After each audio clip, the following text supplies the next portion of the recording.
We want the truth, so watch Truth Wanted live Fridays at 7 p.m. Central. Visit tiny.cc/YTTW and call into the show at 512-991-9242 or connect to the show online at tiny.cc/calltw.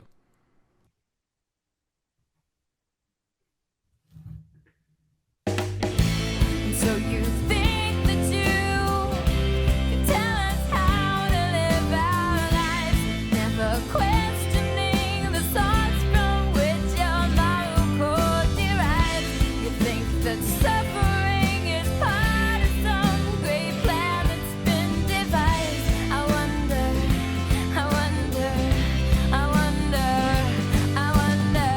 what will it take for you to start opening your eyes? Hello, and welcome to the Atheist Experience. Jamming. Today is January the 8th. I almost said July. Today is January the 8th in the year of our Lord 2023. I'm your host, Forrest Valkai, and joining me today is the brilliantly eloquent and roguishly handsome Dave Warnock. Dave, how are you doing today? Oh, you devil, you. You're just such a way with words. Good to see you, Forrest. It's good to see you too, man. I always love doing shows with you. When they told me that you and I are going to be paired up, I got beyond excited right away. So I'm stoked as hell for this show, seriously. Me Before too. we get started, though, I got to let everybody know that the Atheist Experience is a product of the Atheist Community of Austin, which is a 501c3 nonprofit organization dedicated to the promotion of atheism, critical thinking, secular humanism, and the separation of religion and government. And with that, we've opened up the lines. We had a little poll in the chat here where we wanted to know, like, what type of things you believe, kind of questions that we get all the time that we really enjoy getting. What we asked, is the God of the Bible good? Is evolution real? Is the apocalypse coming soon? And we've had some people tag in there saying that, of course the God of the Bible is good, and of course evolution isn't real, and of course the apocalypse is coming, and they seem confident that they can defend these positions. In the poll is the number, and the number is also right down here on the bottom of the screen. So if you think that those things are real, or if you have any other religious claims, you want to tell us what you believe and why, then please call in, talk to Dave and I. We're nice most of the time, and we would love to talk to you about what you believe and why you believe it. But just to get started, we've got our very first caller on the line today is Greg, called in from Texas. Pronouns are he, him. Greg is a theist who wants to know what the purpose of proving the existence of God is. What are you trying to do with that information? Greg, how are you doing today? Pretty good. Yourself? Hey, Greg. All right, man. So that was the prompt that I got here on like the notes on the call, was just, what's the purpose of proving the existence of God, and what are you trying to do with that info? Is that a fair summary of what you're trying to say, or would you mind like kind of expounding a little bit on what exactly you were calling in about? Well, that is a fair summary, but I can't expound on it to get the conversation to grow a little bit. Yeah. So I am a believer in God. Now I have grown up with the exposure to the Christian doctrine, and I do lean towards Christianity, but maybe not as much as a devout Christian. But I do believe in the existence of God, at least the possibility of it. And in the past, I have watched this show, and I know how it leans as far as always gearing down towards the Christian Bible and utilizing that as the defense. But I was always curious as to, say hypothetically, I was able to prove that God exists. What would you do with that information? Well, I mean, what is the purpose of either proving or disproving of God? Yeah. So I can say, first of all, the purpose, because I think that'll be a faster thing to get through, is, the purpose of it is the same as proving or disproving anything else. I want to know if what I believe is true or not. That matters to me. So, as I study science for a living, my job is to go learn what's true about the universe, because that's important. It helps me make better decisions. It helps me, move forward into the future in a more informed and rational and well-structured way. It's a good thing to do. So if I know about the existence of a God, whether that's true or not, it's going to be the exact same thing. It's going to make me a more logical, well-reasoned person living in this universe. If that type of thing exists, I want to know about it. And now, as far as like what I would do with that information, if you could prove to me that this God existed beyond any shadow of a doubt, like really show me, absolutely, I can't say, there's no such thing as a God anymore. I would be the first one to admit it, because again, that's my job, is to learn shocking things about the universe. And if you could prove to me that there was a God, I would be right here in the same platform saying, yes, there is absolutely a God. And also, there's no reason to worship that God. And I would say all of the same things that I say about how monstrous and hideous I think that God is, because our position as atheists is simply just that we don't believe there's a God. But like for me specifically, I go beyond that. If there is a God, what kind of God is it? And like looking at the world around us, looking at the whole universe that we live in, any God that would run this place is evil. And so if you could prove to me that a God does exist, my platform would largely be the exact same, just with the addition of I would no longer say there's no reason to believe in it anymore. Yeah, yeah, and that makes sense, and I totally understand that. And what I couldn't prove is what would be the reasoning of God. So that's where it comes to my faith. So based off of, and it's not exclusive, right? My curiosity of science and how the world works is still there, and investigate how things work, right? Depending on what it is, because you have to pinpoint, because you can't try to devote your time on everything scientific, right? Like the TV, I don't understand exactly the workings of a TV, but I do know understand it enough that I have to plug it in and push the power button to turn it on, right? Right. And I'm Right. accepting that at the level of my knowledge. Now, as far as for God, I believe in the possibilities of it, because it's a reasonable, between if there's not a God and if there's a God, it's a in my mind, it's a reasonable thought to leave that open, right? Because there are a lot of signs that show about intelligent design, right? And no matter how you justify how that design was created, right, either from evolution or from development of this, that still exists, no matter if there's a God involved or not, right? Well, But let me that jump extra in, point Greg. is, yeah, go ahead. Yeah. I was just gonna. Are you want to finish your point before I respond a little bit, or you? Oh I yeah. didn't Let me wanna just cut- I didn't a little bit. want to cut you off. Yeah, Sorry. step one more further. Okay, yeah. Sure. So with that is, so now that I know there's God, is what? So you weigh in as far as what would be the reason, and it leans towards how as far as if you look at most of the religions, is how you guide your life, right, and how you want to direct your life and better your life, right. And granted, since God created us, for people that believe that God is the creator, God created us, he instilled a moral compass of some sort, right? And whether if that is skewed by your interactions in the world and your environment, or your personal views of stuff, that compass is there. Believing in God is not required for you to be a good person, to not want to kill, because within your environment, obviously you don't want to kill people because you don't want to be killed, right? Some people do it anyway, but that's still based off of a moral structure. So if you have that foundation, there's a few things you you've said thus far that I have issue with, but I Yeah. want to let Dave go first. okay, Yeah, you're kind of Okay, I'll jumping let all you over the guys talk. place, Greg. Let me try to focus a couple of things here, because you're jumping around to a lot of yes, sir. different things. To say that you believe in a God, you first have to define what or who that God is. There are so many varied definitions of a God, past and present. And so when you state at the outset that you believe in a God, that you're a believer, you have to identify which God and what are the attributes of said God. Now, based on what you've said so far, I think you're referring to the God of the Bible, or the Christian God, and you can correct me if that's not what you believe in. To go back Yeah, that to is not. okay, it's not. I'm sorry, you don't believe in the Christian God, the God of the Bible. Oh no, I do, but that's not what it's geared to. I mean, I do. I use the Bible and the Christian as the as a guidance or a reference to read into, and to That's yeah. as I a mean, reference, yeah. but not as the spoken word. Okay, well, the point is, you when we talk about God, that God word, we have to define which God we're talking about, because it can mean so many things to so many people.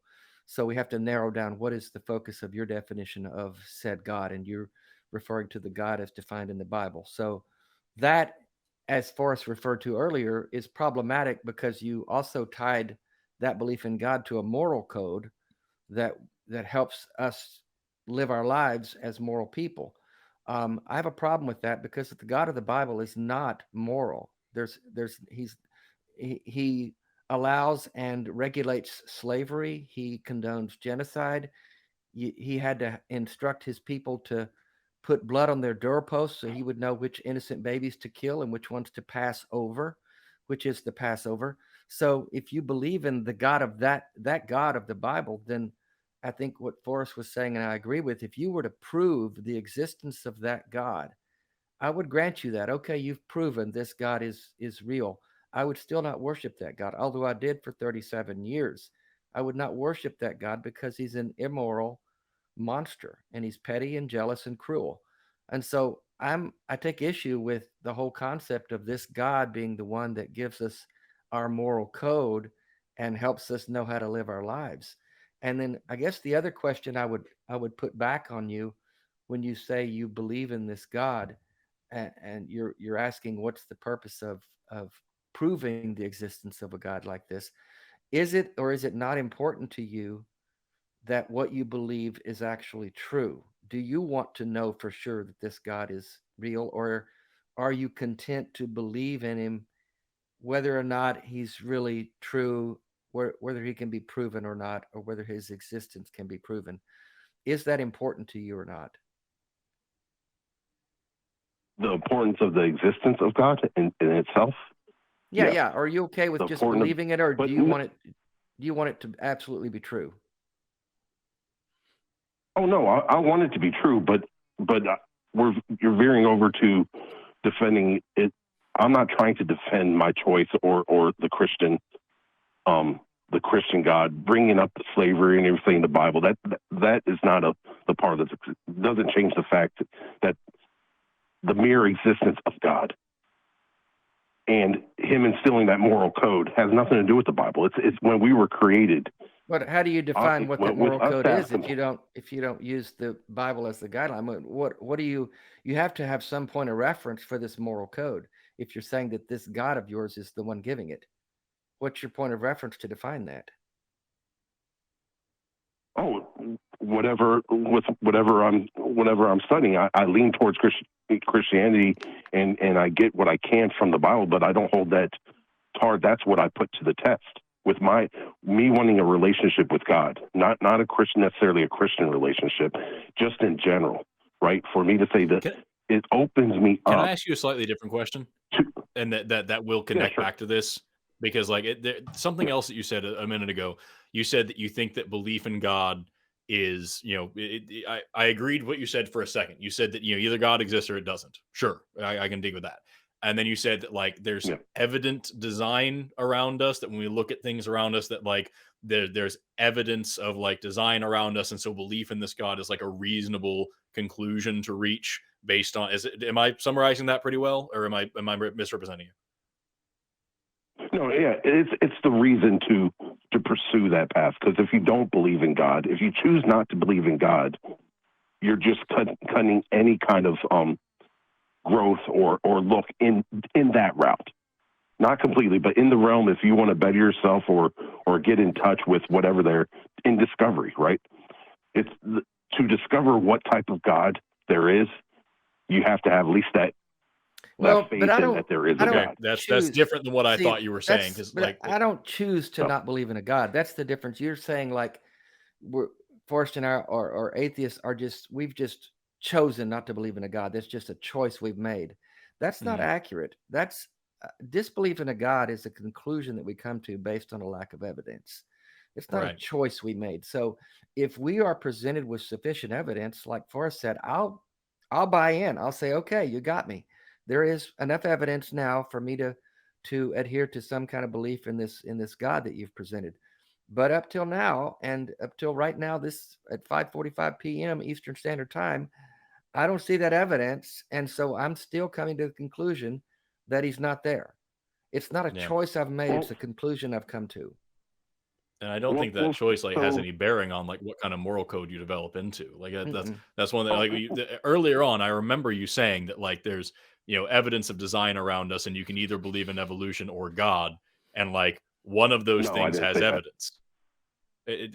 I remember you No, I bringing did up not say something that. like what did you say exactly? Please Yeah, refresh me then, because I don't want to say something you I didn't said say. that. I remember you Yeah, saying something about the dichotomy between believing in natural processes or divine design. it's the opposite. No, it's not exclusive. It's not an either or, right? It's not an Okay. either or. Evolution. So then my I'm just question saying is that largely the evolution same. does not disprove. Yeah, evolution does not disprove God. And Okay, then from my question is what I would largely like to the bring same, back but it what will you. be phrased slightly differently. Okay, okay. And that is that, if we have evidence for, natural processes that make things like us and worlds and galaxies and everything else in between, we have really clear, well understood processes of stellar nucleosynthesis making all the atoms that make planets. We know how planets form. We have a pretty good handle on understanding where life comes from, and we definitely have a great understanding of how life evolves. We have all these things down pat. Then why do you need to add in this extra supernatural claim of, oh yeah, and also there's this God that did these things, when you don't have any evidence for those things? The reason why I asked this is because there's this old famous story that may be apocryphal, but it's this old idea of Napoleon meets with Pierre Simon Laplace, the great physicist, and says, I see that you've mapped out, the rotations of the heavens, and you've told us all these things about physics and chemistry and mathematics, but you never mentioned a God. And Laplace said, I had no need for that hypothesis. It Mm-hmm. works just fine without it. And so that's where I'm at, is that we have a really good understanding of all this stuff. Why add the magic in as well? Why is that necessary? Well, it's a moot point when you're putting it as far as the science of evolution and creation, because even within evolution, without God, they're continuing looking and modifying their theories as they keep on going. So Surely you want yeah, it that way. it What doesn't does matter God if have you to know do That's how it God with or should that? not be. as far as creation. But Yeah, what when does it comes God have to to do the with? difference, it has to do with how you want to live your life and how you with your community. And I'm not saying that you can't do it without. One of the things that which I think it was Forrest that was mentioning, as far as, okay, what will I do with what's once I know that there's a God? Once you know there's a God, okay, is he worth worshiping? All right, so you put up as far as with the doctrine of the Christian, it's slavery, that's immoral. You can't use that as a compass. So that just shuts it down. Well, there's other possibilities. Now, that's where I'm saying defining who that God is before you're willing to even entertain the possibility and live your life that there is a God, and then question what that God is. And it's even with the That's Christian faith, backwards. right? That's backwards, Greg. Why That's is that Do you backwards. do that with anything else? You don't Do start you from the ever? premise that there Yes. must be a God, and now I want to find out what this God is like. You don't start Right. with that assumption. You don't. You're Like you're starting. You're starting at third base and acting like you hit a triple. That's not how it works. You don't start saying, "Oh, I'm gonna believe there must be a God. Now let me get busy finding out who this God is and what he's like." Why Right. start with the assumption that there must be a God? Because there's no evidence around us to present that. There's no evidence that would compel us to think that. The world works like it would without a God. So why start with the premise and the assumption that there's a God and then try to define that God? That's backwards, Greg. Do you see that? It's not backwards. How is it backwards? Tell me how Do it's you would do not. that so what with do you do to anything progress? else? Would Oh you, yeah, would good you question. ever say, I'm going to just go ahead and believe in Santa Claus, and then we'll figure out what kind of guy Santa is later? Or do you need the evidence first before you go on with that belief? Well, you start off with that. You believe in Santa. You hear that there's a Santa. The evidence that you saw that the Santa is a Christmas giving. You find out that it's your parents, and that ends it. Right? There's no progress benefit to believing in God. I mean, believing in Santa Claus outside of Of what course there is. his story When is. you believe in Santa Claus, it means you're a good little girl or boy, and that means you don't get coal. It makes you a better person. It gives you a moral compass. Well, there you go. There was a short turn there. So why Right, don't you so- believe in Santa so- Claus and then just kind of work out the details later? I did believe in Santa Claus and then work the details Why out don't you later, and it now? was-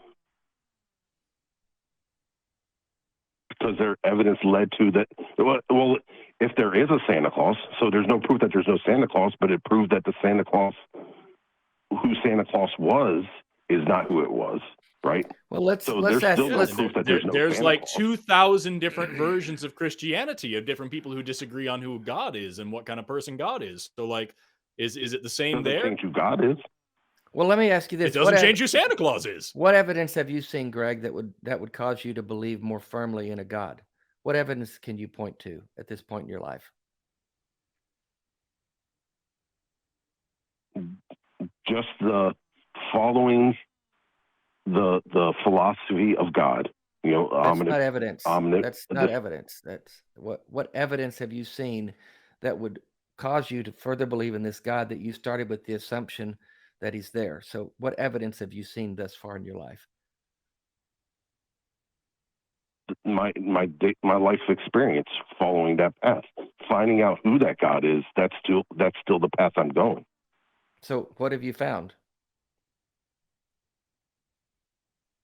What have I found? I mean, Mhm. it's just if I list the experiences I have that I came to that conclusion that the possibilities of God is all the same that from everybody else that believes in existence versus people that are claiming that they don't know until. But you're So, still speaking in I could- vagaries. What experiences, what concrete things have you experienced that make you believe in this God? You're still speaking in very vague terms. Because everything that I say, it wouldn't be enough. Because if I had the answer, Try it would have us. been already broadcast before I even called.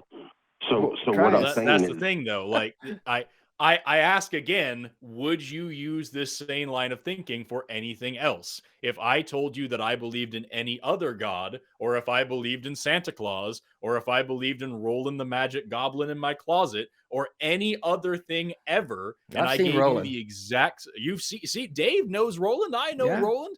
If I gave you the exact same spiel that you're giving us today, I had these experiences, and the more that I seek it out, the more I find these things, and I have this moral code written on my heart, and there's this benefit from believing. And if I said all of the same things, would you believe in any other thing other than your God? Would you believe in Santa? Would you believe in other gods? Would you believe in Roland the Magic Goblin, or anything else if I said exactly what you're saying right here? I would take it in consideration. If you're defining that God to those specificities, that's what I would be investigating. I'm not taking to the heart of, as far as in Christianity, that Jesus died and resurrected. I'm not taking to that heart. I'm not putting a defense on that. I can't prove that. It doesn't change the fact that the premise of a God is there. And if you cut that out, or if you wait until you hear that, you could miss out on improving yourself, or Is that bettering the a fortunes reason of to your life. believe in anything else? Is what I want to know. What you just said just now. If you miss out on believing this, if you don't believe this, you're going to miss out on this opportunity to grow and be a better person. Exactly what you just said applies to the magic goblin that lives in my closet. Does that matter to you? It matters. It matters to me to the extent of you showing me a computer and I operate the basics of it, and I don't learn any. I believe the computer's there. I believe this, but someone says you could do all these programming and stuff. I take your faith and I don't make any point do with it. It's not until I do action, down to a light bulb. Okay, you could tell me the science of the light bulb. I don't need to know the science of the light bulb, but the God of the light bulb, in a most simplest, obscure way, the God of the light bulb is, hey, I could use this light bulb to go up to the attic to find that,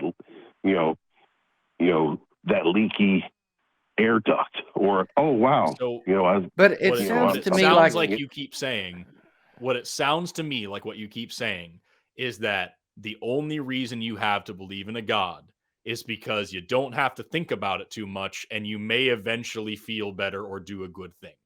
Yeah, When I was there's going to say the countless same other thing. philosophies, there's countless other philosophies and faiths and lack of faith and like countless other ideologies and doctrines out there that also provide benefit both personal and community wide. There's lots of people like Dave and I. We both don't believe in this God. We very strongly don't follow the Christian faith, and yet I think we're pretty good guys. We raise money for charity. We do what we can to make the world a slightly less shitty place than where we found it.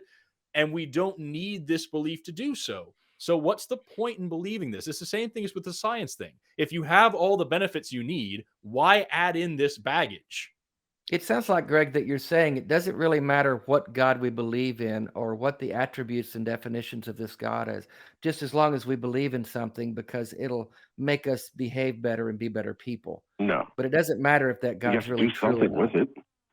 With what? You have to do. It's. What are Do you something doing with what? evolution?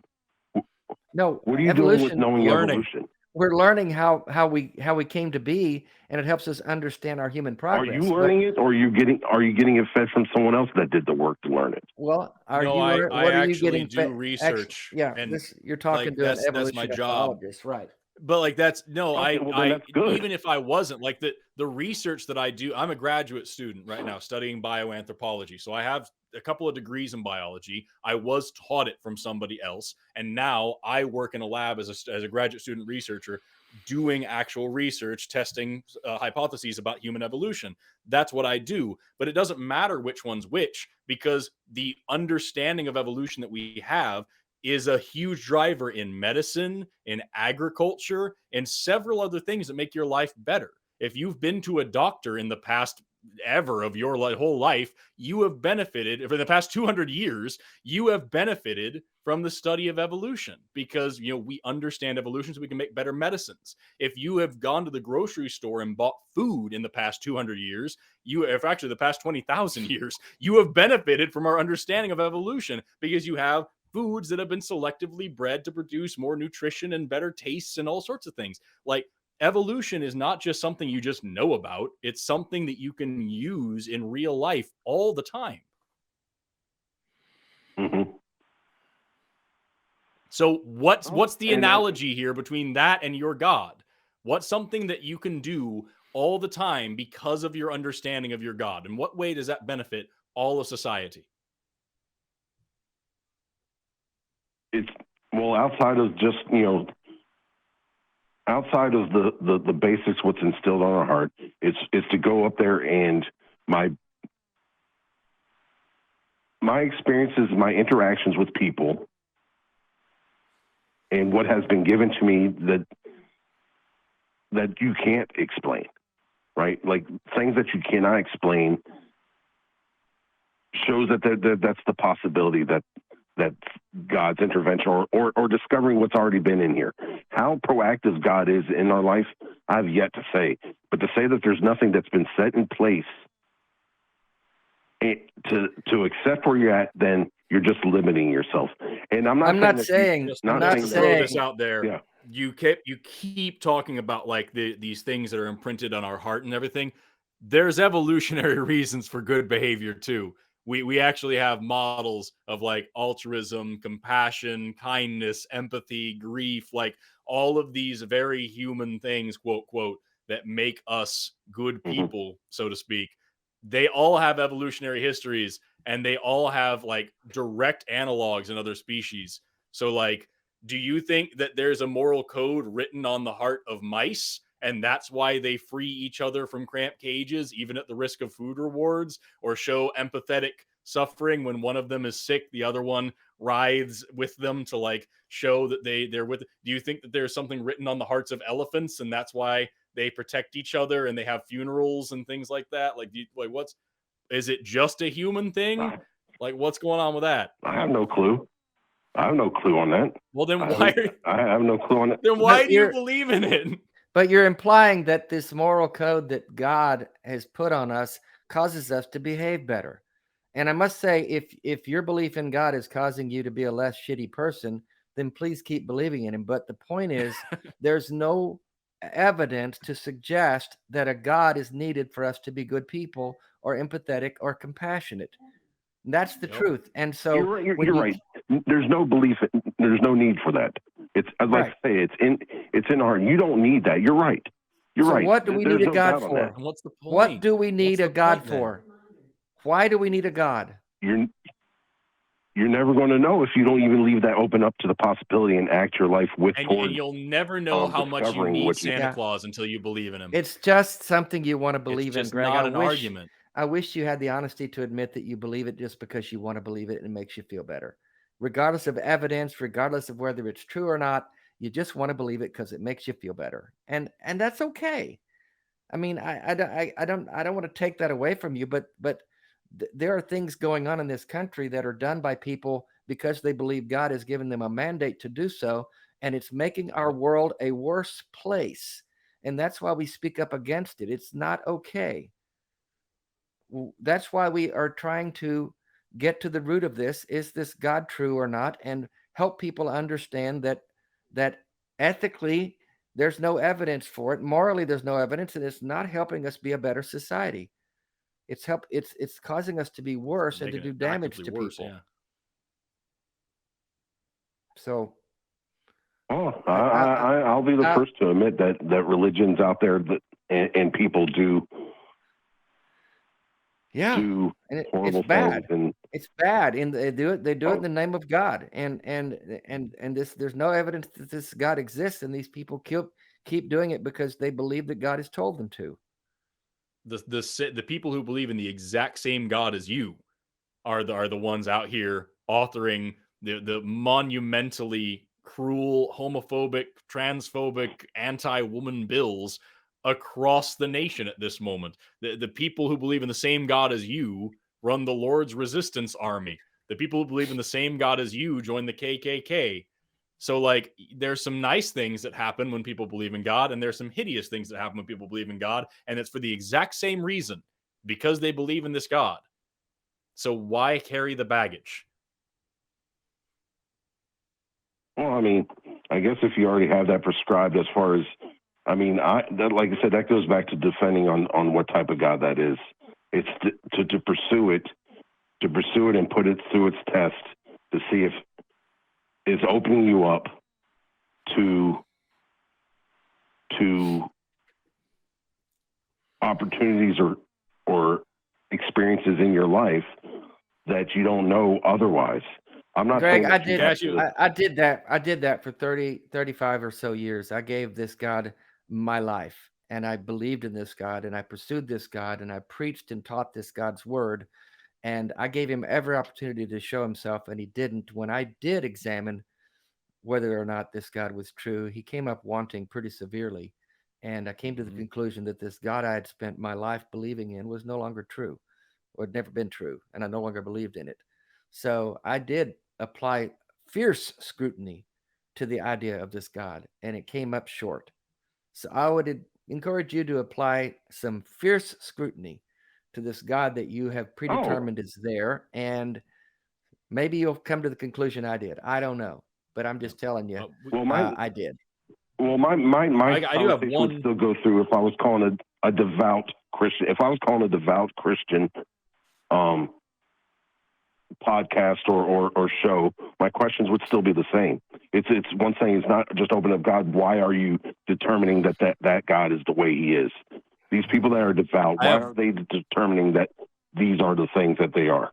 It's the same thing. I have one more question for you, Greg, and then we got to move on because we've been on this call for about 30 minutes. But like, I asked one more thing over and over and over. And again, I'm going to ask, I want to be clear because I don't want to misrepresent what you're saying. But over and over and over, you've said that you have to be open to believing in this God in order to get these fantastical experiences, in order to learn the things that you didn't even know, and in order to gain this knowledge, this whether it be a moral knowledge or whatever else you're pointing to, you have to believe first, or at least allow yourself to be open to believing to get there. Is that a fair, succinct? Yes. Okay, cool. I just want to make sure I'm getting that right.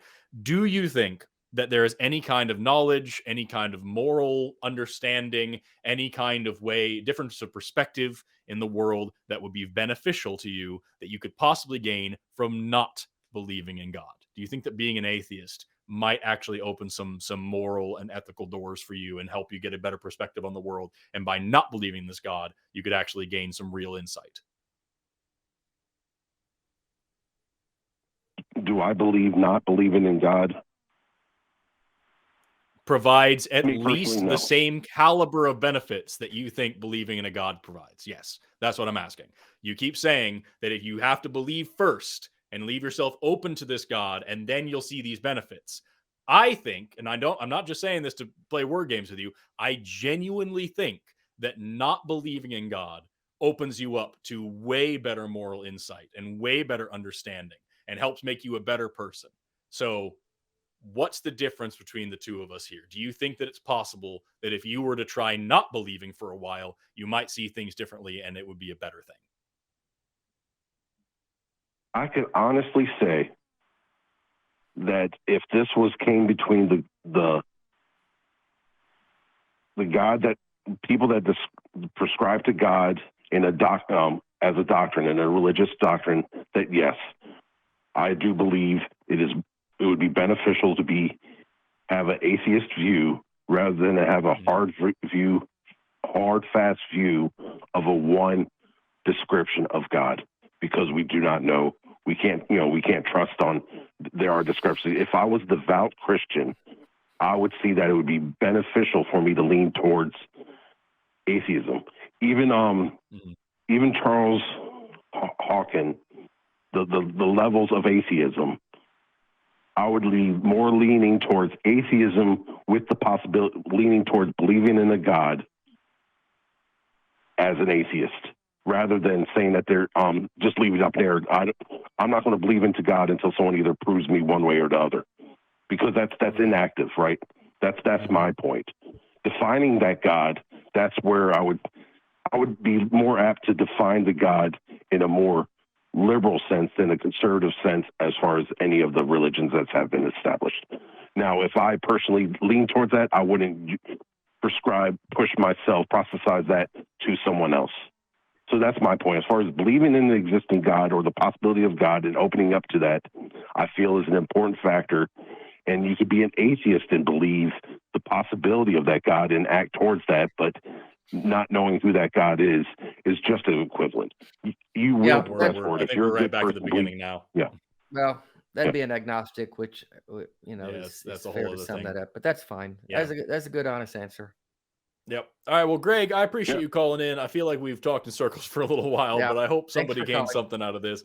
Thanks so much for calling in. Yep. You have not been rude or unpleasant, and I appreciate you taking the time to talk to us.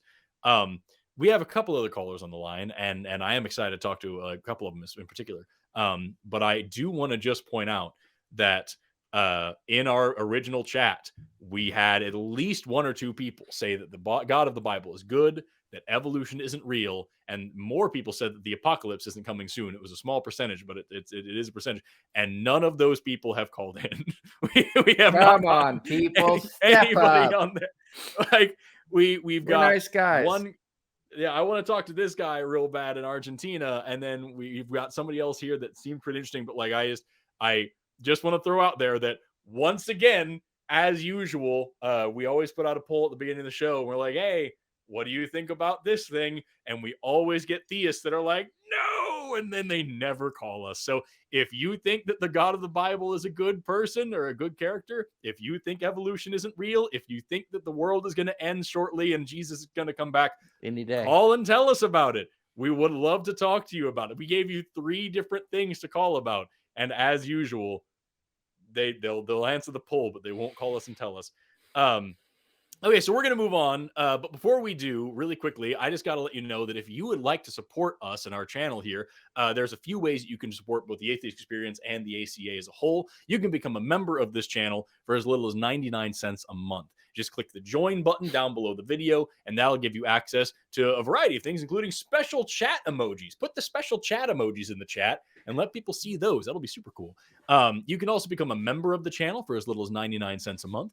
You just click that join button. You can also, the Atheist Experience is one of the many live shows put on by the ACA. So make sure to check out our other shows. We've got Secular Sexuality on Thursdays starting at 7 p.m. Central, Truth Wanted, which is Fridays at 7 p.m. Central. And then we have our Sunday shows, which are Talk Heathen at 1 p.m., The Nonprofits, which is right before this. And then here we are on the Atheist Experience. And you can support us on Patreon at tiny.cc/Patreon AXP. I'm pretty sure I said the channel membership thing twice, and that you get it twice free of charge. You get to hear it again. Get your money's worth. So we are now going to move on to Carlos, calling in from Argentina. Pronouns are he, him. Says that he lives in a Catholic dictatorship and tried to promote the separation of church and state and was persecuted by the police. Jesus of Christ land. That sounds horrible. Carlos, how are you today? I'm just fine, just relaxing, enjoying hearing you. Hi, Carlos. Thanks for calling in. Well, it's a pleasure to have you on the show. Would you like to tell us a little bit about your activism? Yeah, a couple of years ago, I tried to start to make the separation of church and state because here in Argentina there is not. And the Opus Dei reacted a little bit strong towards me. That's why my title is so bad. It's not a Catholic dictatorship, but we're going there. Yeah. So you have, I looked it up online. I see some articles here from like Brown and whatnot, just talking about like the massive role of the Catholic Church in like Argentina's government and also military. And it seems like this is like the last regime that's kind of like bled over. Could you give us a little bit of details? Because I don't know anything about the politics of this region, and I don't know enough to say anything intelligent about it. So I would love to hear from you. You know, what exactly is going on? Well, I'm not an expert, but I'm 40 years here, and I can really say that today there are two representatives candidates. The pro are the conservatives, and the Peronists or the Justicialists are the left wing, something like that. But it's all a lie because everyone is attached to the powers of the mass media and the large corporation. Sadly, here in Argentina, there is a lot of hypocrisy. There is a decay in every aspect. Everyone is talking about the degree of the lack of a better economy, but everything is going down, sadly. And really sadly, all the government, the last 20 years were terrible. Everyone was saying, yeah, let's vote to the right because the Kirchner are bad and all are bad. Sadly, the people don't see that. There are always, sadly, how can I say it? They're all corrupt. It's sad to say this about my country, but it's true. You're preaching to the choir if you're talking about corrupt governments. We totally understand. Yeah, it's sad. What kind of persecution did you I experience? would really like to say, there's some politician that can do good or something like that, but sadly, there is a lack of real check of reality of people. It's like everyone is busy watching football and just stupid things. Sorry, I didn't want to interrupt you. Yeah. Oh, you're fine. No, what kind fine. of you mentioned persecution? Yeah, by what the they police, do? How were you persecuted? Yeah, like 7 years ago, when I started to gather signatures for the separation of church and state, threats begins. Shut up, and in the street and in the internet was very often, but I didn't pay attention. I'm a big guy, so I play tough. And first was a couple of civilians, then the police started to say that they were going to kill me and some sort of this, and freak out. I really freak out. I was really scared, really scared, because the police in Argentina, you can watch El Bonaerense, Pablo Trapero is a director here in Argentina. You can watch a lot of documentaries about the dictatorship and how the old structures are still and hidden under the Catholic Church and the Conservative Party. Well, it sounds I like was you telling got. you that, yeah, I freak out. I really freak out, and I went to Uruguay. I asked for asylum. I was there a couple of months. I couldn't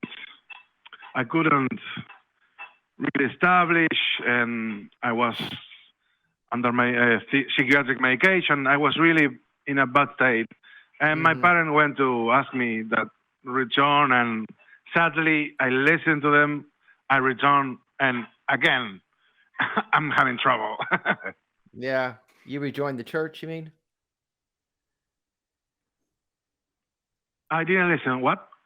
You rejoined, you say you rejoined because your parents put pressure on you and you rejoined the church? Is that what you meant? No. The church, my parents aren't part of the church, but they are conservative. okay. They asked me to return to Argentina because they felt like I was alone there, so Oh, I I see what you committed the mean. mistake to return. I see. I get you. Yeah, that makes sense. Well, it sounds like you've got significantly like harder strife than I've got here in Oklahoma, which it helps put things in perspective. We live, here in the U.S., especially where I'm at. There's double-digit churches within walking distance of every house I've ever lived in. But at least I've never been threatened by a police officer for speaking out against it. Well, not much, but like we're. Obviously, as a nonprofit, we can't make any bold statements about supporting any political candidates or whatever like that. But I can say that I appreciate you calling in and sharing a little bit of your story with us. And I sincerely hope that you stay safe and that Yeah. you were able to, use your voice as safely as possible. It's more than a psychological warfare. You understand? And Yeah. it's like one day you can relax. You can relax because you are always expecting a blow, a threat, an insult, and I can't say anymore because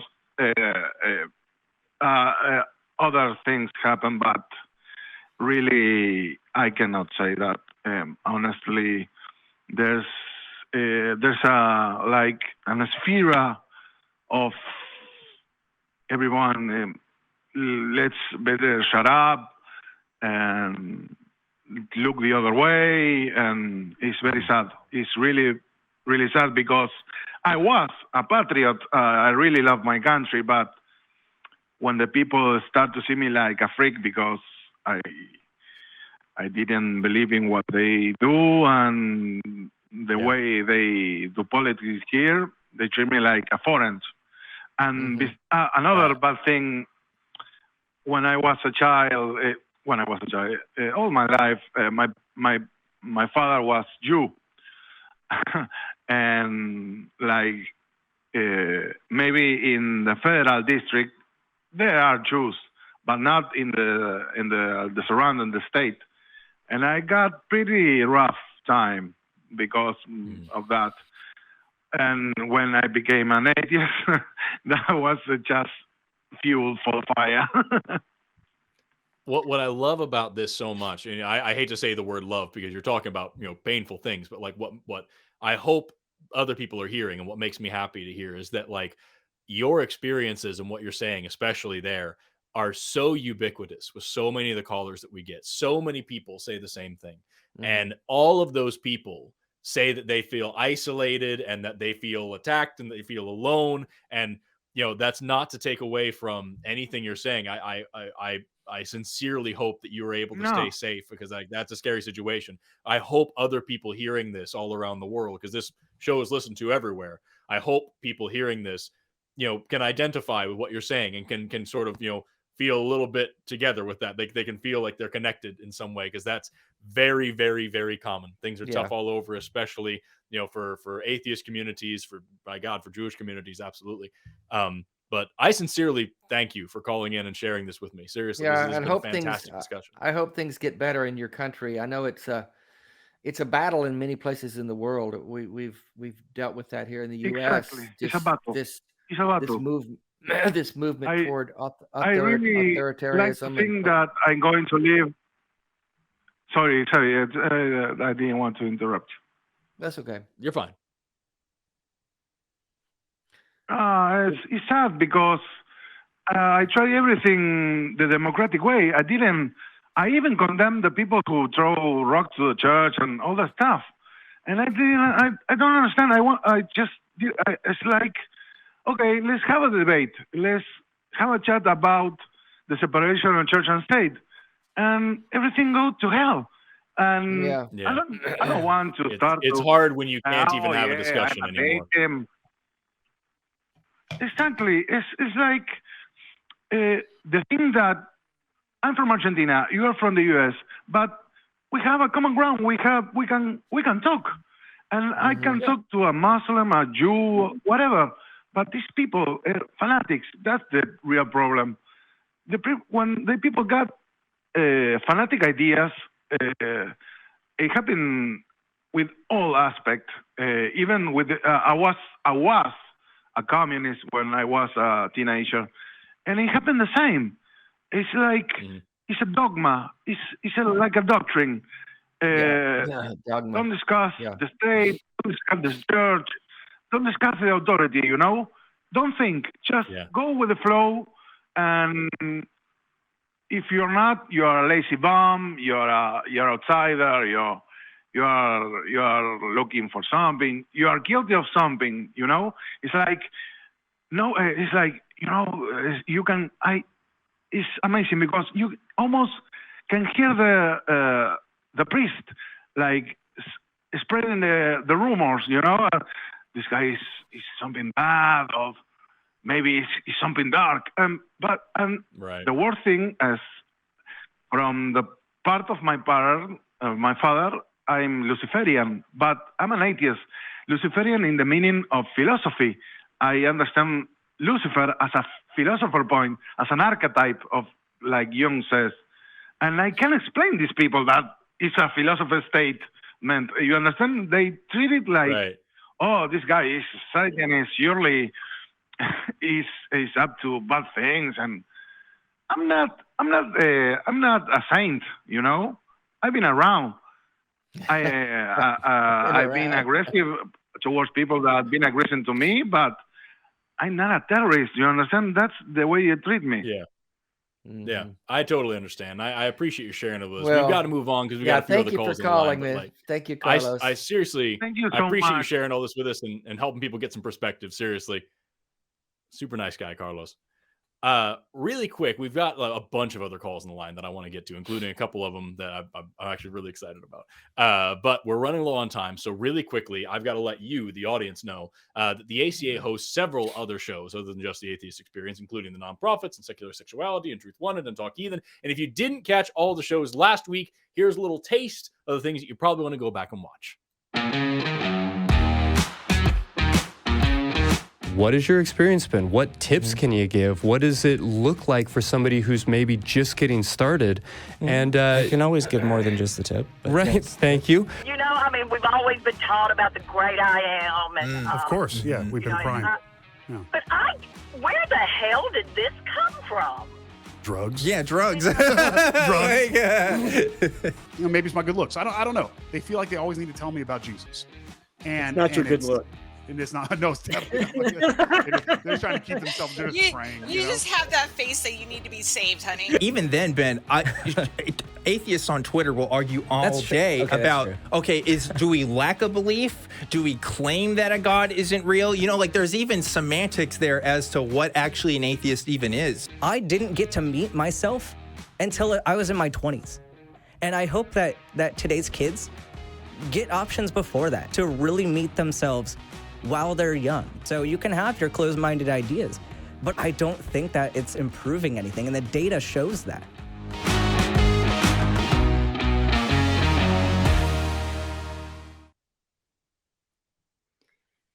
All right. Well, we've got holy crap, like 10 callers on the line, and we've got like 30 minutes left. So I'm gonna try to power through as many of these as we possibly can before we have to wrap up. I'm looking at line number 13. I don't know about you, but that I thought you might be. you know me. Take him on. Take him on. Let's go. So I said a minute ago that nobody would call in saying that evolution isn't real, and we got one. We've got Rick calling in from Canada, says that evolution is not reasonable. There are holes in every aspect of it. Rick, how are you doing today? Hey, how you guys doing? Hey, Rick. I'm doing really well, man. So, like I said, I'm trying to be succinct, but I don't want to like cut you short. So, will you please just tell me quickly, like what exactly were you saying about evolution? How do you not think that it works? Yeah, so I think there's holes in everything. Obviously, it would take a lot of calls, and I'll call more to trying to break it down. But first, I just wanted to say you believe evolution is fact, right? And you believe 98% of the species we don't know and probably never will. You can testify to that? So I would, just to be pedantic, point out that I try not to use the word believe with these things because it's a matter of evidence, not belief. But for the sake of argument, yes, the evidence is more than compelling to show that, evolution is a real fact. It's a real thing, that it has happened and is happening. It is the natural, logical progression of like how we understand life works. And the vast majority of species on this planet have already died and have already gone extinct. And, most of them will never know, because fossils are hard. So can you sincerely say, based on that there's no such thing as talking snakes, talking donkeys? What did Muhammad fly on? A flying horse? These things don't exist? Can you say that with sincerity? So, based on that, I wouldn't base anything on that other than what that on is. logic. Like, I think on logic we could say that snakes and donkeys don't talk. Do you? Yeah, think I can say I guys, have no evidence of those things. There's nothing in evolution that says talking snakes aren't real. It's just, we very clearly can't go find any evidence of that ever existing. Same thing with donkeys. Same thing with flying horses. Same thing with splitting the moon in half and all the other miracles out there. Yeah. Well, splitting the moon is a miracle. I'm talking about your guys' miracles of evolution, right? Those things are viable. But anyway, so talking monkeys exist. Wait, you said a talking snake is viable, but evolution is not? No, I'm saying, according to you, talking monkeys are viable, so talking snake isn't really out of the realm of possibility, right? It's a matter of anatomy, not of ability and desire. So, like, you and I are talking apes at this moment. They have more of a pharynx. Yeah, exactly. That's just kind of there. It allows for hissing, not for complex language. But again, you and I are great apes that are talking at this very moment. So yeah, that's obviously something that can happen. However, I have yet to hear. I used to work with snakes quite a bit during my undergrad. I took care of hundreds of pythons and boas and colubrids. Excuse me. Never once did any of them, ask me how my day was or anything like that. Okay, yeah, fair enough. I just wanted to get that out of the way. And then I want to get to the Neanderthals, but while we're on the snakes, don't you find it ironic that the only actual residual proof that we have of evolution lays in the snake, and it's the one creature God predicted didn't have legs in the Bible? Everything else is speculation, but the snake actually has legs. We can actually observe, and we can see a reverse genetic coding with their limbs. And God, that's the only creature God actually said, you're not going to have legs anymore. Don't you find that compelling?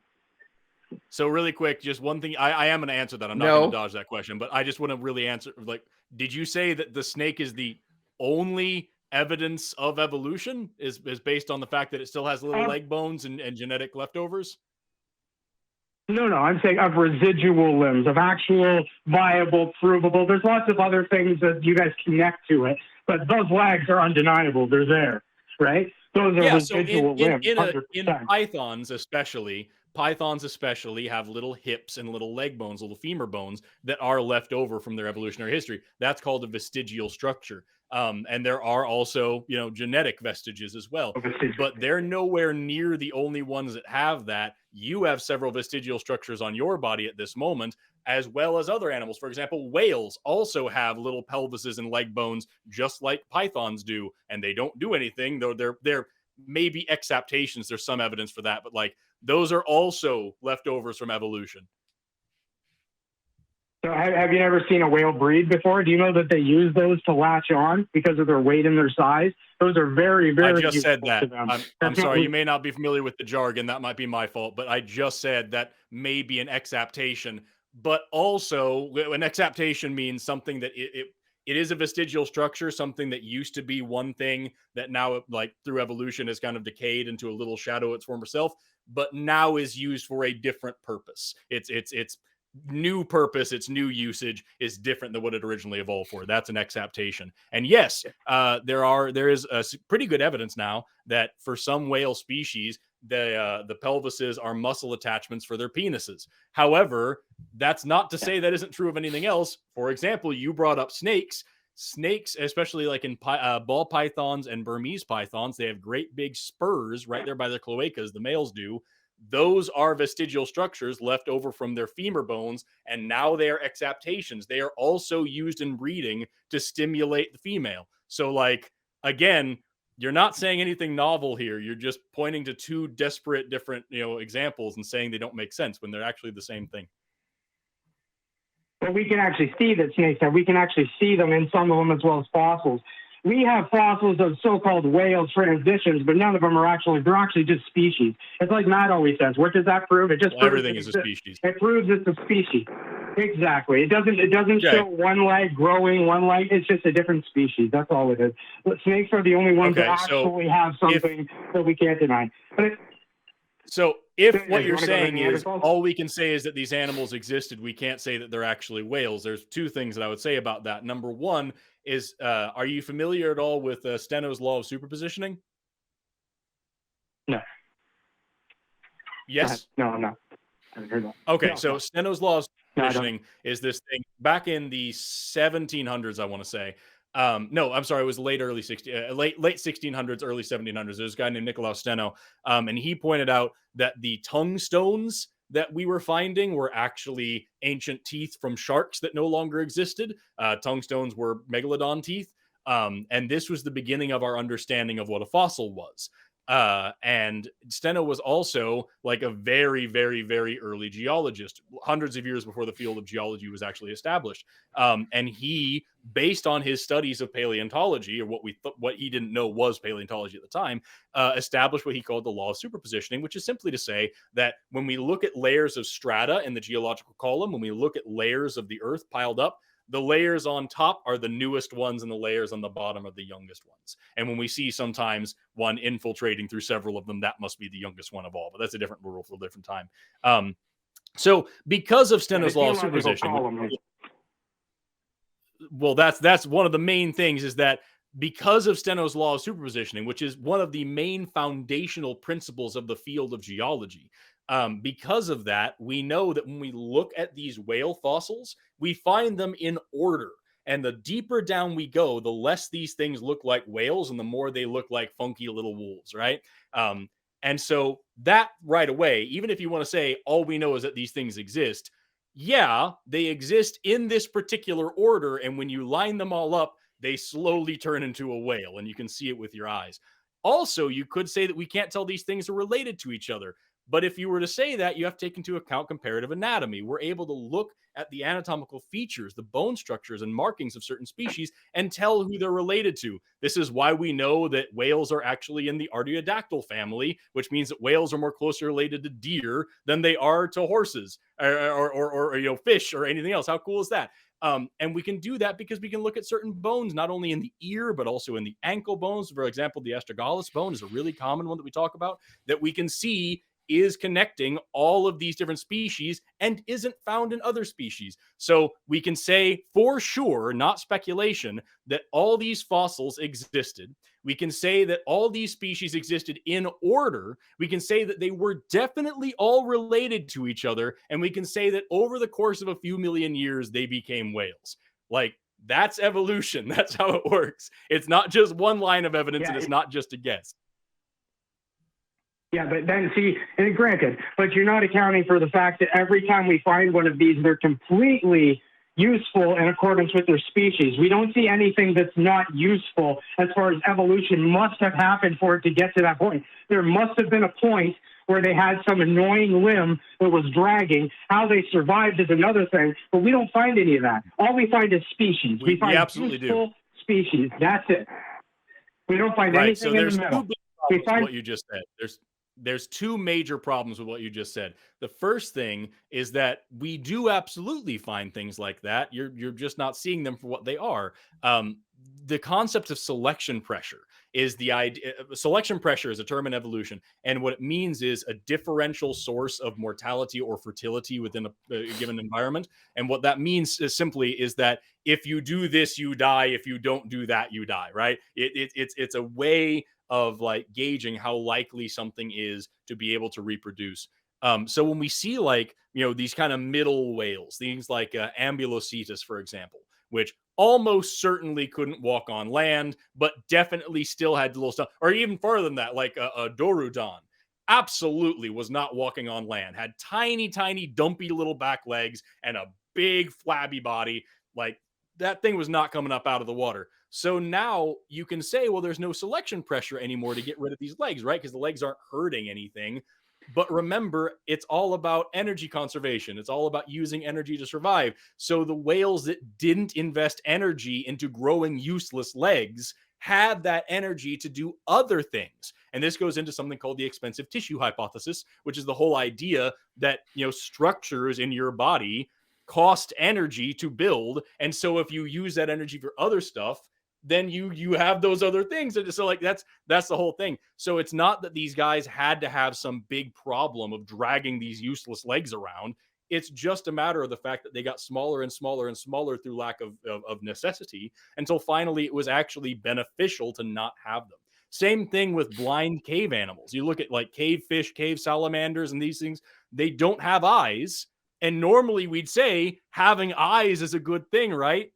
But in their environment, it was actually beneficial for them to lose them, because if they put the energy into building eyes that could then get damaged or infected or eaten or bitten or anything else, that was more costly than just not growing eyes. So the mutations to destroy their eyes actually became beneficial. And that's the most important thing you have to remember. And then I'll shut up after this. But like the most important thing you have to remember is that when any species gains fitness in one environment, it loses fitness in another environment. So you can't look at it and say, aha, this is now a perfect whale and this is a middle in between whale. That's just not how it works. Hey, could I jump in 1 second here? I've had a chance Yeah, by all talk means. much. Rick, I just want to ask you one thing. I don't know near what Forrest knows about evolution, but it seems to me, Rick, that it's very important to you for evolution to not be true. And that you're unwilling to trust the science of evolution, but you're willing to trust that a snake talked in the Garden of Eden. Would that be correct? No, I don't need to disprove. I mean, evolution doesn't disprove my God whatsoever. I'm just a true skeptic at heart, right? That's what skepticism is, right? But you believe, like, but you're a skeptic, but you believe it takes a snake talked in the garden. Do you believe the literal biblical view of the Garden of Eden with Adam and Eve and the snake? Well, it's a serpent, right? Whatever that means, I don't know. It describes a serpent. being. I don't know what that was. I wasn't there. But okay, yes, don't dodge the question. You believe literally that a serpent talked to the first man and woman, but you're a skeptic. Do you I see believe how Jesus called men vipers as well. Yeah, absolutely. Okay, but you're a skeptic, you say, but you believe that. Yes.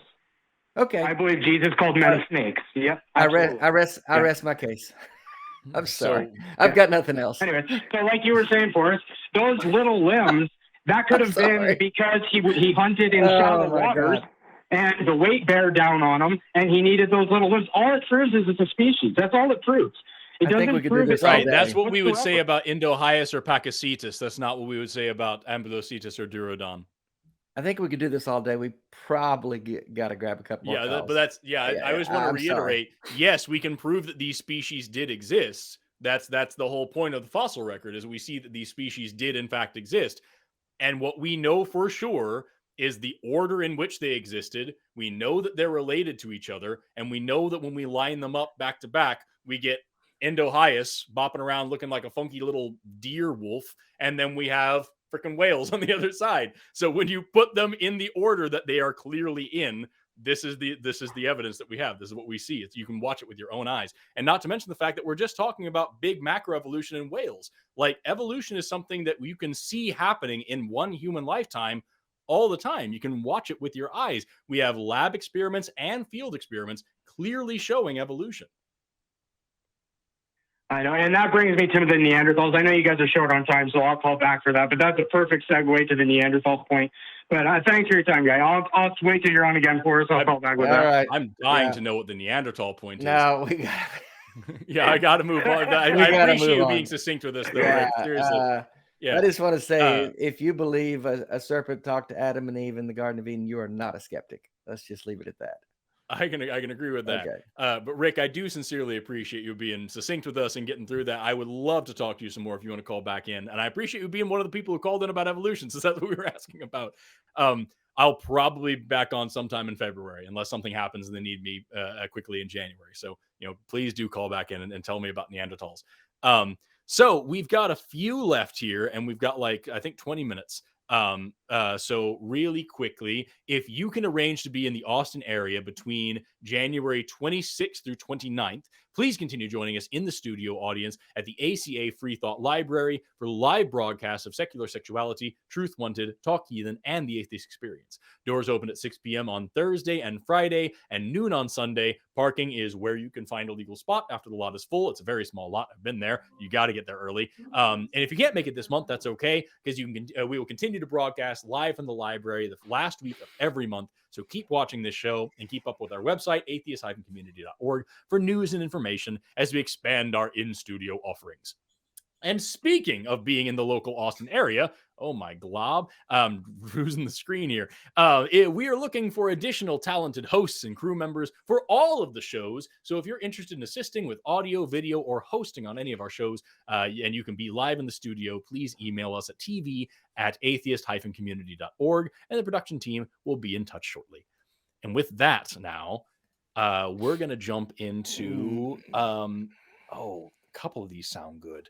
I'm looking at 17, 18, or 11. Which one do you prefer? Let's talk to 18. I liked 18 too. Okay, so I'm going to go for Bill, pronouns he, him, calling you from Illinois, who wants to talk about how to come out as an atheist to his wife. Bill, how are you doing today? Hey, guys. Thanks for taking my call. First off, I just wanted to say, Forrest, I really love all of your content. The sex and sensibility video you came out with, I know you said that you don't like it, but it was super informative, and I really appreciate it. And Dave, thank you. I want to remake that so it's a little bit more coherent. Pretty good. Yeah. No, I've heard you say that before, but even as it sits, it's still super informative. I know you're running out of time, so I'll make it quick. I have deconverted over the last, say, year and a half, and haven't admitted to myself that I'm an atheist until about 6 months ago. I grew up super religious at church every single night or day, just doing different things. And, all of my community all my friends were that community. So when I left, that kind of fell away. So that's that. But then my wife, she grew up Catholic. She went to Catholic school, but not really practicing anymore. We've been together for about 12 years, and, I've been to one Catholic mass with her. Like, it's not very common, but it still is difficult because it's a whole worldview that changes. And we have a daughter now, she's 2.5. And I know that the question is going to come up about, getting baptized and everything. And luckily with COVID, we've been able to push it off a bit, but I want my daughter to be more of a critical thinker and not believe everything that, somebody tells her. And I'm just looking for some advice as to how I can come out to my wife and not, do it gently. My deconversion took so long. It's hard to, have a conversation because to accept it within yourself, it takes so long to get there. If that makes any sense. So like, I don't know if I need some advice as to what you guys might suggest. I think Dave would probably be way better equipped than this from me. Well, how much do you think she knows? I mean, have you guys had any conversations about your changes or anything like that? A little bit. We're both very left wing.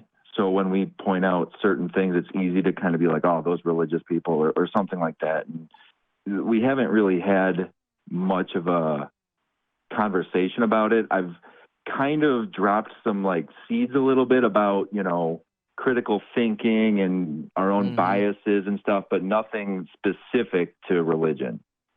Right. It's possible that she's more of a cultural Catholic than a diehard, got to be there all the time at mass and I'm very vastly uninformed about Catholicism. Sure. My lane was fundamentalist evangelicalism, but it's very possible that she's more. I believe this because it's been, it's in my family and this is who I am, so to speak. And she might want your child to be baptized just because of that. I would avoid labels as much as possible. Like the A word is very scary. Even you admitted it was to yourself, and it's going to be scary to her.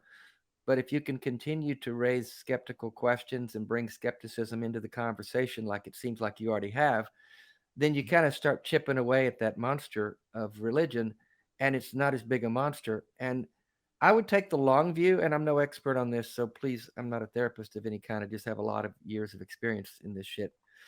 I would take the long view concerning your child. And I mean, the truth is, if she gets baptized or not, it's not going to change her life. We know that. She's just going to get wet. Right. Your wife might think she's being protected by from evil spirits, or that she's set up to be okay with God. And if your wife feels better with that, it might not be the worst thing in the world to let her go through with that ceremony, with that ritual, because it's not going to change anything at all. And you will be there to, as your daughter gets older and starts having conversations and starts learning about the world, you're going to be there to help her think skeptically and critically. And your wife, it seems, is going to be okay with that. So I would just kind of tiptoe through this part of the forest and not get into too much of a hurry to like define things and everyone has to choose sides, and just kind of let it work itself out, because it very well could. I mean, it doesn't sound like your wife's. Now, if she was a fundamentalist, wants everybody there at church all the time and is a Bible thumper, we're talking about a different deal then. That's a different thing altogether. Yeah, and she's not like that. And I was even shocked, like a week or two ago, we were at her parents' house, and her mom said something about being religious, and my wife said, "Mom, we're not even that religious." So like, I heard that and I was like, oh, well, that's there in the you right go. direction at least. Well, that's kind of what I was sensing based on what you said earlier. Is it's not that big a deal to her. And if the baptism is a thing, then it's just more of a ritualistic, ceremonial kind of thing she probably would say, you know what, it's not going to change our child. It's just what I feel comfortable doing. And if you can give that up and it doesn't matter to you, I wouldn't, pick your battles is kind of what I'm saying.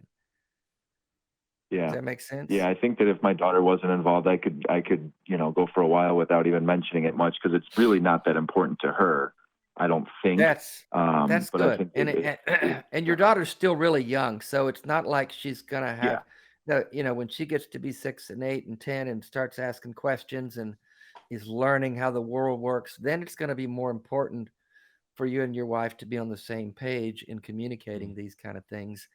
And if you can tiptoe into that, I think you guys could find a pretty unified. I mean, I've always said to parents, don't tell your kids what to think, teach them how to think. And that applies to atheists as well as Christians. Don't teach them there's no God and you don't want to believe in that nonsense. Just say, you know what?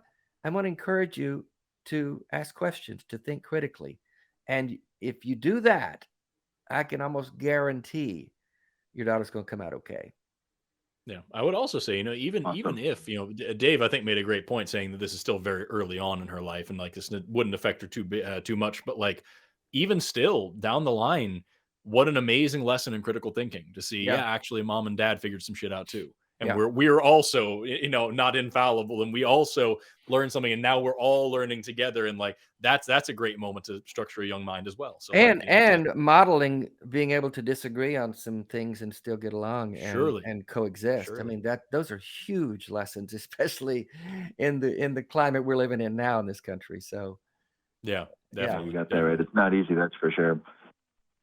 So, all right. Well, thanks, guys. I really appreciate your insight. Thank you so much. Well, good luck with all that, Bill. Thank you so much. Thanks for calling in, brother. All right. Take care. All right. We've got a tiny, we got like 10 minutes left here really quick.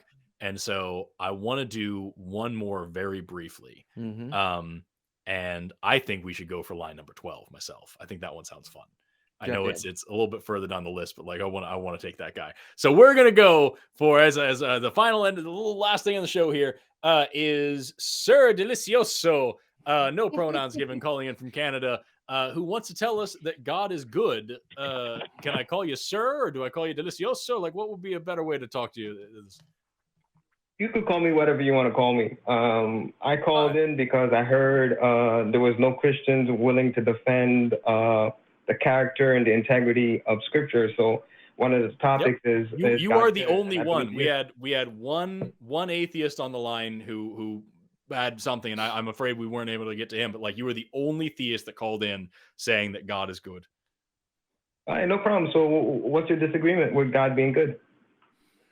I would say that this world that we live in is are we talking about the God of the Bible, or are we talking about like just in general? Exactly. God, the God of the Bible. Yes. And to the people in the chat, yes, it's the 7-day cycle guy. What is your argument? Well, why don't you state your case? What is your argument that the God of the Bible is good? I want to understand if we're talking about specifically the biblical God, or just like kind of the vague, ethereal, anybody running the universe. Okay. Okay, cool. Yeah, no, I can absolutely go on a whole thing about that. So you go ahead. Tell me, why is this God good? Unless you'd like me to start, I'd be happy to, but we only have a little bit of time, and I don't want to Yeah, because you guys, most of the people in the chat are already familiar with my argument. So how about you tell me, give me one example on why you think God is not good? The only one. No, we're not in the chat. Why don't you? Here's the premise of this show. You make your claim and then back it up. People in the chat are recognizing this dude. So let's just I'll give you one brief example, and we'll go from there. In the Bible, Dave actually brought this up a minute ago. In the book of Exodus, in order to convince the Pharaoh to let the Hebrew slaves go, after he had just deliberately hardened his heart and made it so that he wouldn't let them go.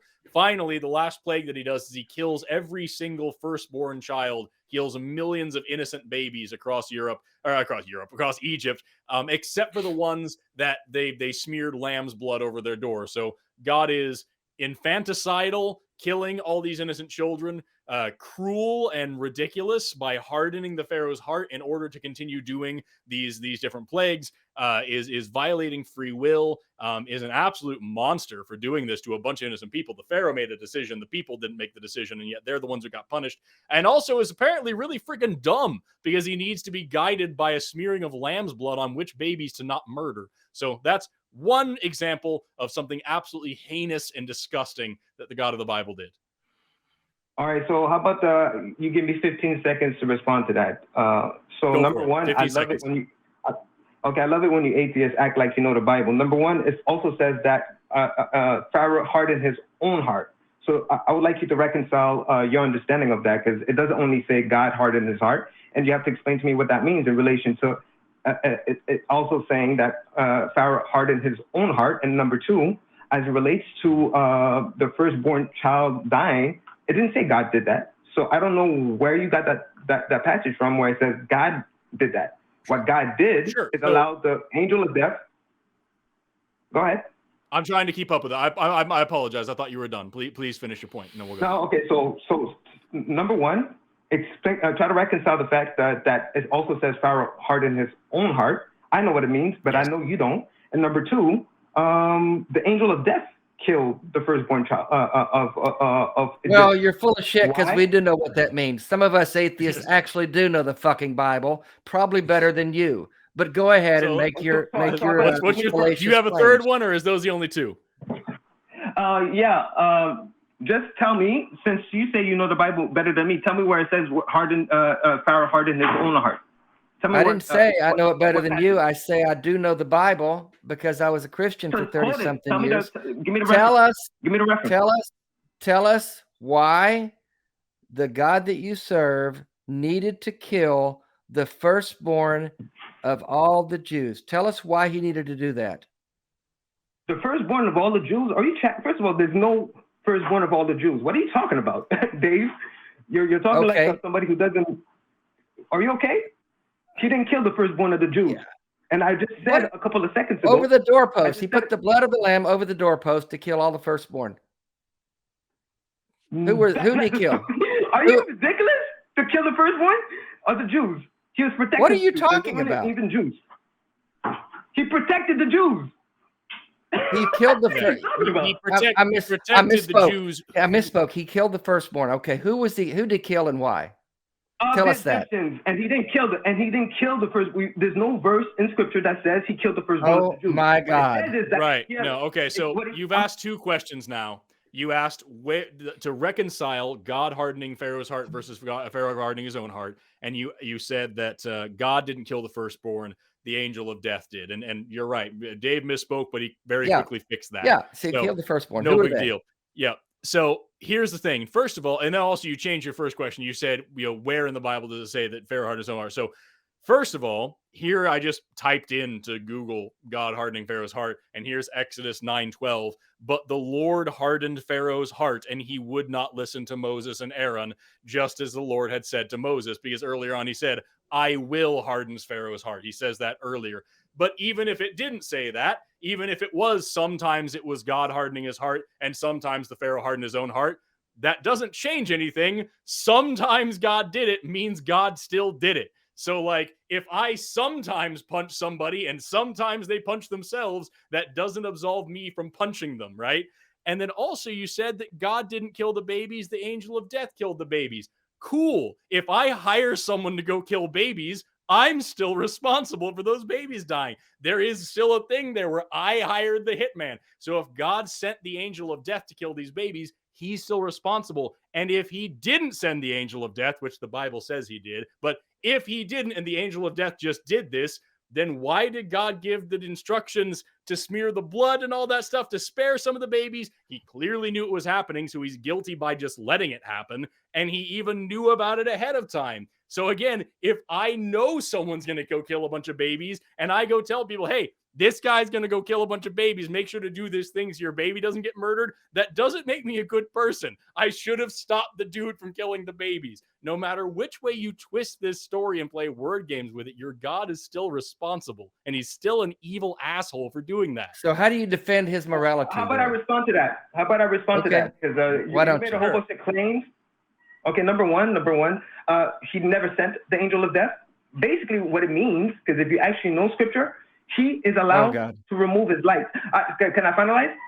By his light, he is able to protect all human beings on this earth. It says in scripture that he shines on the good and the bad. Now you need to tell me, why would God be, why would he be compelled to keep his light on people who are rebelling against him? Because that's basically what he did. Why were the firstborn of Egyptians killed by the angel of death? Because they killed the firstborn. If you read Exodus 1, you would know that the firstborn of the Hebrews were killed as well. So they got measure for measure. That is what we call. Okay, so you think that if I kill somebody's baby, it's okay for someone to come that's kill your my moral baby? God. Okay, that's your moral God. No. Also, I just looked it up here. Exodus 12:23 says, the Lord goes through the land to strike down the Egyptians, and he will see the blood on the top of the doorframe. He'll pass over that doorframe. That's the New International Version. The New Living Tradition translation says the Lord will pass through the land to strike down the Egyptians. That's probably the wrong version for us. The English Standard Version says the Lord will strike down the Egyptians. Let's see. The King James Bible says the Lord will pass through to smite the Egyptians, and if he seeth the blood upon the door, he will pass over it. The New King James Version says the Lord will pass through. So this is not an angel of death. Over and over, all these different verses all say God goes through the land and kills the firstborn children of Israel. And if God doesn't see if God sees the blood on the door, then he will pass over it, not the angel of death. So not only is your argument unfounded, sometimes I'm sure it does say angel of death in there somewhere, but it also says God. So either they're partners, maybe they're lovers, I don't know. But also, even if that wasn't the case, again, just because somebody else killed a baby doesn't mean that they deserve to have their babies killed. That's not how justice works. I'm sorry. Did you just mute me? Because it seems like you want to score points, but you didn't really address my point. I'm going to repeat my position. First of all, it says God smite the Egyptians. It doesn't say infants there. It doesn't say children. Show me a verse where it says he killed the infants. That's number one. Number two. Okay. I made it. Let's pretend that's true. If God killed anybody, that's a problem. Well, let's address that. Are you telling me that the person, according to if we're doing the internal fatigue, the one who gives you life is not allowed to take it from you in light of the fact that that's your justification. Kill you? That's your justification that God can kill who he wants to kill. Is your mother allowed to kill you? That's not the point I just said. He is the life giver. And no, you say he can kill who he wants to kill. God can kill whoever he wants to kill, right? I said in light of the fact of, Dave, you seem to have a problem tracking the conversation. I said Just in light of answer the question and quit. Shut up. Answer the question and quit insulting me. All you want to do is insult us. Answer the question. God can kill. You're saying God can kill whoever he wants to. Is that true? I just said it again. In light of, in virtue of. No, not in light of. Just answer the fucking question. Yes or no? Can I speak to somebody? Yeah. Seriously, you're okay. Shut him off. He's not going to insult us.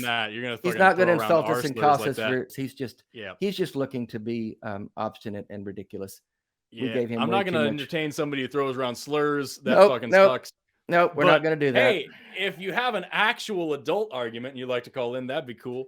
If you can answer a yes or no question without having to put all these caveats of like, well, because of in this light and this of, and this, it's okay to murder babies. Yeah, Oh in my light God. of, and then calls us retarded. Yeah, Good we gave him way too much air, but it's gross, dude. It's real gross. Well, that's 6 o'clock. Let's see here, really quick. Let me put that in there. Okay, cool. So yeah, that's the end of our show because it is 6 o'clock. We gotta move on. So really quickly, to everybody watching, I want to thank you so much for being here today and for tuning in and listening to us talk to crazy people. It was civil until this last guy. I'm sorry. It was remarkably civil. We had like really good conversations, even with people who had crazy beliefs. He got to me.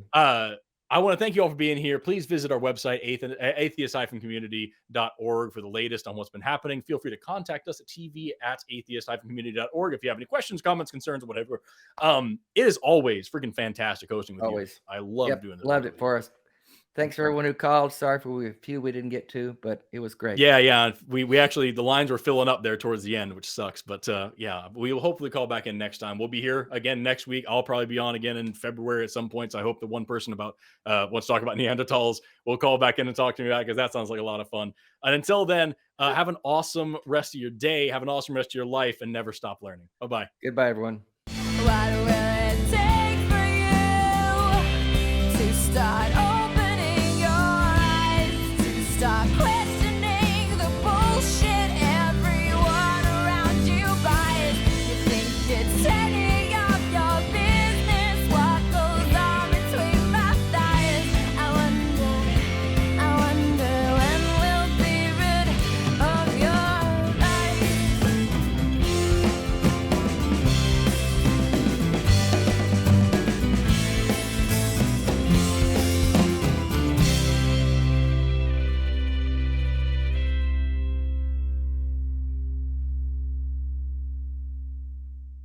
It's time to get sexy, so watch Secular Sexuality Live Thursdays at 7 p.m. Central. Visit tiny.cc/YTSS and call into the show at 512-991-9242 or connect to the show online at tiny.cc/callsex.